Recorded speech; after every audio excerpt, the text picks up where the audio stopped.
Hey guys, welcome to Bastion Time. I'm your host Bastion. This is Nintendo News. Let's get to that news. First of all, some misinformation going on out there regarding how Twilight Princess links to Zelda Wii U / possibly NX. And so yeah, there is the whole thing where Wolf Link Amiibo will somehow be utilized in the game Zelda Wii U, but we don't know anything about that. We don't know that there are connections from one game to the other, except that maybe it provides you with, you know, a new heart container or something like that. What people are trying to extrapolate from this are all kinds of ridiculous things, all based on a kind of cryptic comment that Mr. E.G. Aonuma made, wherein he said, as people are playing Twilight Princess HD, they might notice some connections when they play Zelda Wii U. He doesn't necessarily mean that the stories are connecting, or, you know, he may or he may not mean that.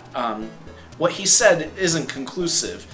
But a lot of people are assuming that this is somehow going to be a sequel to Twilight Princess, even though every bit of evidence contradicts that, and other silly things. One person put out a video where they captured a new piece of art that's within Twilight Princess HD. I think it's on the Temple of Time wall or some other temple wall, where it depicts 3 panels and it shows Link in each of those panels as Child Link, and in one of them he's with some Rito, and they're like, how could this make any sense? This is Twilight Princess, which takes place in the timeline where the Rito don't exist, so what the heck's going on here? And it seems clear to me that, we're trying to say, and then in another panel he's with the Zora, but the Rito evolved from the Zora, so are there going to be Rito and Zora in Zelda Wii U? And it's like, no.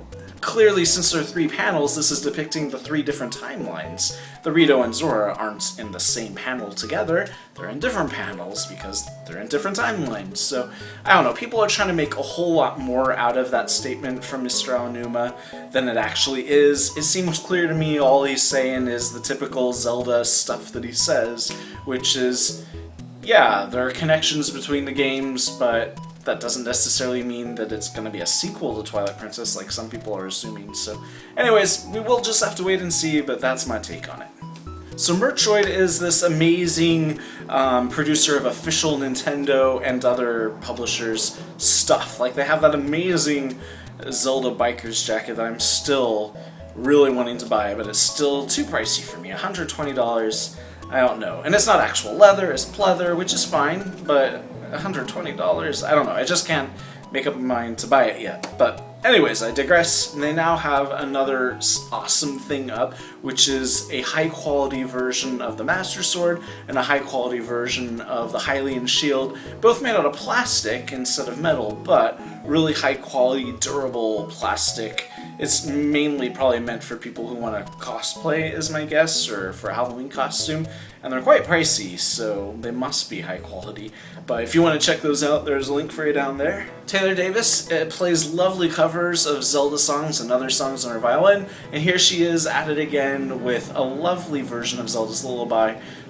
It is really, really good. I'm a little picky about my Zelda covers, as I might have mentioned, but this one is stupendous. You should check it out. There's a link down there for you. We've seen a similar video to this one where some guy who didn't know anything about Pokemon was just trying to guess the names of all of the original Pokemon, but he didn't know them, really. He knew the major ones because everybody, just due to pop culture, knows who Pikachu is and that kind of thing.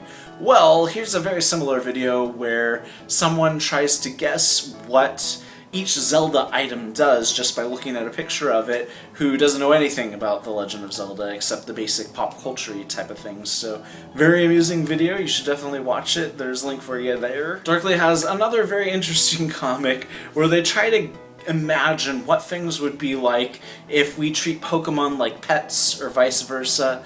It's very interesting, very silly. You should check it out. There's a link down there for you. And that's it for this episode of Nintendo News. See you guys next time for more news. Bye, guys.